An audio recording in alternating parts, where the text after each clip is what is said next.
கோயம்புத்தூர்லேருந்து பாலக்காட்டை கடந்து போவதற்கு தமிழ்நாடு கேரளா வழித்தடமாக 2 ரயில் பாதைகள் உண்டு.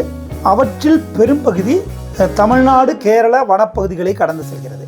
அந்த காட்டுப்பகுதி என்பது யானைகள் நடமாட்டமுள்ள பகுதி, யானைகளுடைய வாழ்விடம். ஆகவே கடந்த காலங்களில் பல யானைகள் இப்படி ரயிலில் அடிபட்டு இறந்திருக்கின்றன.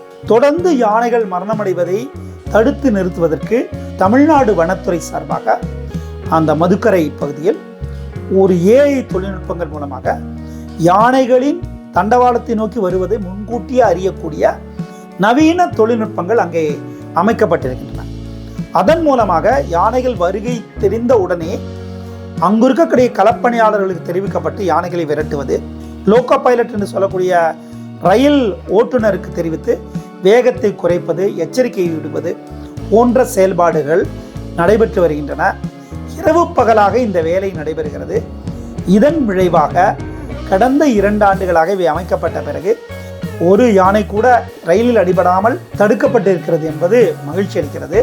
இந்த கண்காணிப்பு முறை அமைக்கப்பட்ட பிறகு ஏறக்குறைய 6000 முறை யானைகள் தண்டவாளத்தை கடந்திருக்கின்றன 2 வருடத்தில்.